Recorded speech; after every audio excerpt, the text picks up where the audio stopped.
विद्यार्थी मित्रांनो, सह्याद्री ट्युटोरियल्समध्ये तुमचं स्वागत आहे. झाला एकदा मराठीचा पेपर? बाजूला ठेवा. बाजूला ठेवा. इथं मी तुम्हाला सांगतो, मी एवढा खुश होतो ना, इंग्लिशचा पेपर झाल्यानंतर. कारण माझा एक स्टुडंट आहे, जय फडतरे. त्याचं पण YouTube चॅनल आहे बरं का, जय फडतरे व्लॉग. तो इतक्या छान रीतीनं त्यानं साताऱ्यातले बरेचसे ठिकाणं दाखवलेत. नंतर बघा, आत्ता नाही. पण नंतर नक्की बघा बरं का. Instaवर पण त्याचं पेज आहे.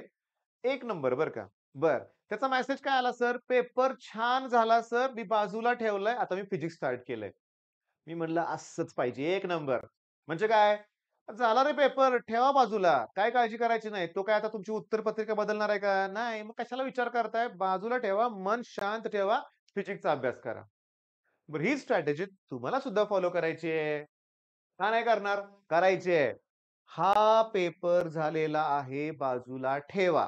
आता स्ट्रॅटेजी मधला सगळ्यात महत्वाचा पॉइंट आहे मराठी मीडियमच्या मुलांसाठी, की कुठल्याही अशा मुलाशी डिस्कशन करू नका, की ज्याचा मराठी विषय नाहीये आणि तो गेल्या 2 दिवसापासून फिजिक्स करतोय. अशा कुठल्याही मुलाला फोन करून विचारू नका, तुझा किती अभ्यास झालाय. ओके. मी तुम्हाला माझं उदाहरण देतो चला. मी एका साताऱ्यातल्या बेस्ट कोचिंग क्लासेसमध्ये होतो. तिथं माझी चांगलीच वाट लागली होती लक्षात घ्या. पण माझ्या ज्या बॅचमधली बरीचशी मुलं होती, मी त्यांना म्हणायचो, "अरे केवढं हुशार आहे, कसला सिन्सिअर आहे, बापरे! बघतानाच हुशार दिसतोय." ओके. आणि त्या सो कॉल्ड हुशार मुलांना, जास्तीत जास्त त्यातल्या हुशार मुलांना मी माझ्याच इंजिनिअरिंग कॉलेजमध्ये परत बघितलं होतं. त्यांना मी माझ्याच इंजिनिअरिंग कॉलेजमध्ये बघितलं होतं, माझ्यापेक्षा मी कमी मार्क होते त्यांना. म्हणजे दिखावा करणारी मुलं पण खूप असतात. उगाच डिस्टर्ब करतील तुम्हाला.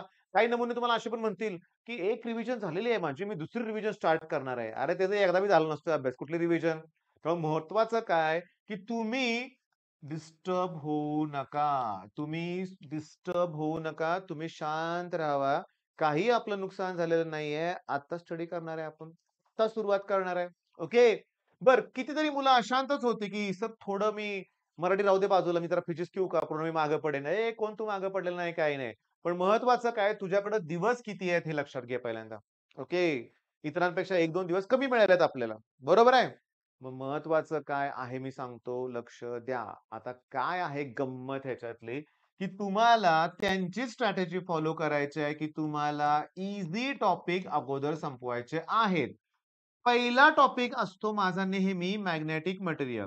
दुसरा टॉपिक असतो ड्युअल नेचर. तिसरा टॉपिक असतो करंट इलेक्ट्रिसिटी. तुम्ही हेच 3 टॉपिक आज संपवायचे. ओके. आणि नेक्स्ट डेला म्हणूया आपण तुम्हाला जास्तीत जास्त टॉपिक संपवायचे आहेत. पण पहिले 5 खूप इम्पोर्टंट आहेत 1 टू 5 आणि त्याच्यानंतर हा एक टॉपिक मी एकदम घेतो बरं का. ई-एम-आय आणि एसी सर्किट एकत्र एक एकत्र 13 मार्क.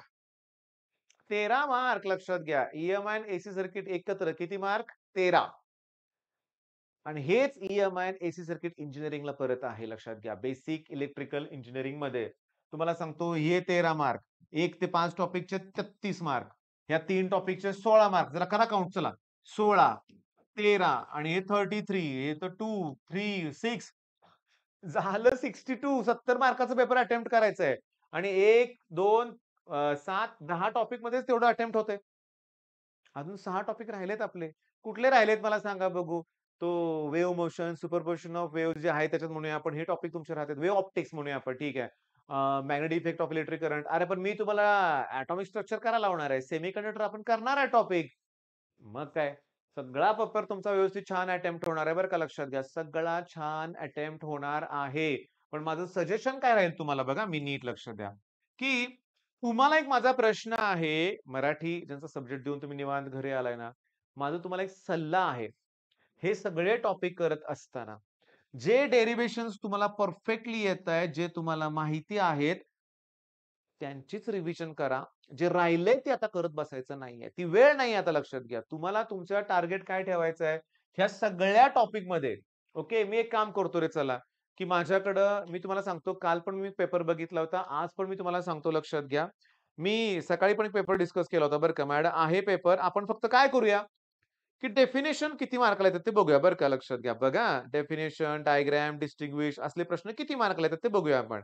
आता एम-सी-क्यूमध्ये बरं का, first law of thermodynamics is consistent with conservation of energy.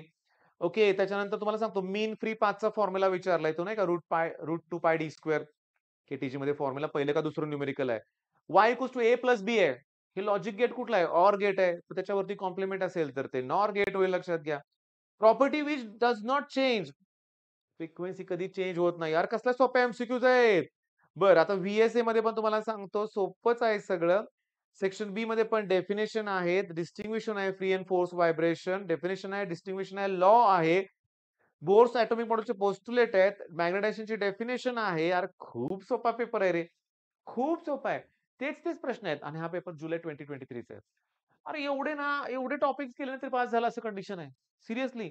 पण आपण तसं नाही, तुम्ही करणार आहात. मग आता डोकं शांत ठेवून ठरवा. पहिल्यांदा हे 3 टॉपिक करणार आहे तुम्ही. ओके, ते छोटे आहेत आणि वेटेज जास्त आहेत. 1 ते 5 टॉपिक अवघड आहेत, पण त्यातल्या डेफिनिशन, डायग्राम, डिस्टिंग्विश असल्या टाइपचे प्रश्न जास्त येतात. ते अगोदर केले पाहिजेत. ईएमआय आणि एसी सर्किट. ओके. मी अगोदर एखादा व्हिडिओ अपलोड केलेत, ते बघा. ओके. बरं, आता सगळ्यात महत्त्वाचं, की मराठीच्या मुलांनी विनाकारण तणाव न घेता अभ्यास करणे, हाच एक उपाय आहे, लक्षात घ्या. तुम्हाला ह्या टाईम टेबलमुळं थोडे दिवस कमी मिळतायत. मध्येच मराठीचा पेपर येतोय, हे मान्य करूया आपण. पण एरवी मला सांगा, कॉलेजच्या एक्झाम असताना 1 दिवस तरी सुट्टी होती का तुम्हाला? सलग पेपर असायचे, लक्षात घ्या. सलग. कॉलेजच्या प्रिलिममध्ये म्हणून तर मुलांना कमी मार्क पडतात. मग अशा वेळेस मला जर 3-4 दिवसात सुट्टी मिळत असेल, तर ओके. काही हरकत नाही, लक्षात घ्या. माणूस ना, आता तुम्हाला गंमत सांगू का? 10 दिवस सुट्टी दिली असती तुम्हाला. निवांतच अभ्यास केला असते. निवांत अभ्यास झाला असता ना. नसता झाला, लक्षात घ्या. पहिले दिवस वायाच गेले असते, लक्षात घ्या. तर कमी वेळेत तुमचा चांगला अभ्यास होणार आहे. मी तुम्हाला सांगू का, की ज्याला वेळेची जाणीव होते, ओके, जाणीव असते म्हणूया आपण आणि सगळ्यात महत्त्वाचं म्हणजे त्याला करायची इच्छा असते ना, त्याच्यासाठी कुठल्याच अडचणी येत नाहीत. म्हणजे कुठला विचार करूच नका तुम्ही. मला म्हणायचं काय होतं माहिती का, की मला 2 दिवस कमी मिळाले, बाकीच्यांना 2 दिवस जास्त मिळाले. हे विचार करू नका. तुम्ही ही स्ट्रॅटेजी फॉलो करा. तुम्ही 2 दिवसात एवढे टॉपिक संपवले ना, तर काही टेन्शन राहणार नाहीये. ओके. आणि त्याच्यानंतर बरं का, तुम्ही ना पी-डी-एफ वगैरे मागू नका बरं का. एम-सी-क्यू कुठनं येणार, व्ही-एस-क्यू कशातनं येतायत, क्वेशन बँकमध्ये केले तर तेवढेच प्रश्न येतील का? नाही. माझं एक प्रामाणिक मत काय बघा. एम-सी-क्यू आणि व्हेरी शॉर्ट आन्सर कुणाला जमतात? ज्याची कन्सेप्ट क्लिअर आहे त्याला जमतात. अरे त्याचे प्रश्न उत्तर पाठ करायचे आहेत होय. तुम्हाला त्या कन्सेप्ट कळाल्या पाहिजे. त्याचे फॉर्म बघा. व्ही मध्ये फॉर्म्युला विचारतात. व्ही मध्ये सिम्बॉल विचारतायत. मध्ये लॉचं स्टेटमेंट विचारतायत. एकदा विचारलं शंट म्हणजे काय? मग लगेच मूव्हिंग कॉइल गॅलव्हॅनोमीटर आठवलं पाहिजे. तो शंट रेझिस्टन्स तो गॅलव्हॅनोमीटरच्या अक्रॉस जोडल्यामुळे त्याला एमीटरमध्ये कन्व्हर्ट करता येतं. शंट म्हणजे स्मॉल व्हॅल्यू रेझिस्टन्स असतो की तो पॅरललमध्ये जॉइन करतात. मग हे सगळं बेसिक शिवाय कसं जमेल? तुम्हाला फॉर्म्युले आले पाहिजेत हे लक्षात घ्या. बरं, बोर्डच्या एक्झामच्या निमित्तानं आता टार्गेट काय तुम्हाला सांगतो महत्वाचं. आपण बोर्डच्या एक्झामची तयारी करतोय. अरे पण इथं फॉर्म्युले करा ना सगळे. साठी नाही का उपयोगी पडणार? पडणार ना. ह्या बोर्डच्या एक्झामच्या निमित्तानं फॉर्म्युल्याची शीट तयार करा. ओके. आणि तुम्हाला नक्की त्याचा फायदा होईल. मी तुम्हाला सांगतो आता मी ही जी बडबड करतोय 8 मिनिटं झाली मी बडबड करतोय 8 मिनिटं. ओके.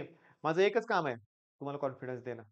तुम्हाला कॉन्फिडन्स देणं हे माझं एकमेव काम आहे आणि ते मी प्रामाणिकपणे करणारच, लक्षात घ्या. ओके. आणि मनापासून धन्यवाद तुम्हाला, की जास्तीत जास्त मुलं तुम्ही मला जॉइन करून देताय. कारण तुम्हीच YouTubeचे रिपोर्ट्स येतात ना वाय-टी ॲपवरून, तर ते वीकली रिपोर्ट्स वगैरे असतात, की गेल्या आठवड्यात जवळ-जवळ 2000 माझे व्हिडिओ एकमेकांवर शेअर केले गेले. अरे खूप छोटं आहे आपलं चॅनल, पण ग्रो होणार आहे तुमच्यामुळं. मला माहिती आहे.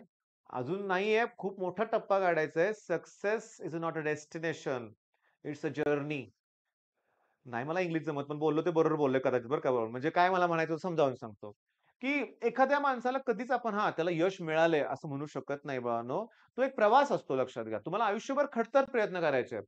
मी गेली 20 वर्ष क्लास घेतोय. नाही मी अजून आता यावर्षी उलटं माझे कष्ट इतके वाढलेत ना, की विचारू नका. पण मी त्यात खुश आहे ना. मी खुश आहे. माझी मुलं एवढी अभ्यास करतायत ना, माझी मुलं म्हणजे फक्त ऑफलाईनची नाही, तुम्ही.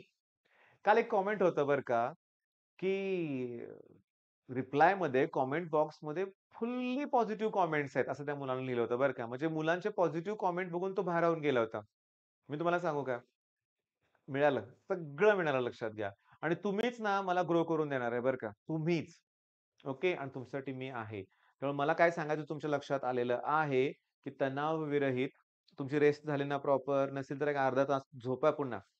कारण झोप पूर्ण नसेल तर अभ्यास होणार नाहीये. रात्री विनाकारण जागरण करायचं नाहीये आपण, तब्येत सांभाळायची आहे. का? कारण जेव्हा आपला शेवटचा पेपर होईल की नाही, मॅथ्स किंवा बायो तुमचं जे काही असेल ते. मी सी-एस-आय-टीचे जिओग्राफीचे पेपर गिनतीत धरत नाही बरं का. जेव्हा तुमचं बायो नाहीये, तर मॅथ्सला पेपर फिनिश तुमचा. आणि काय करणार मग? नेक्स्ट डेला सी स्टार्ट.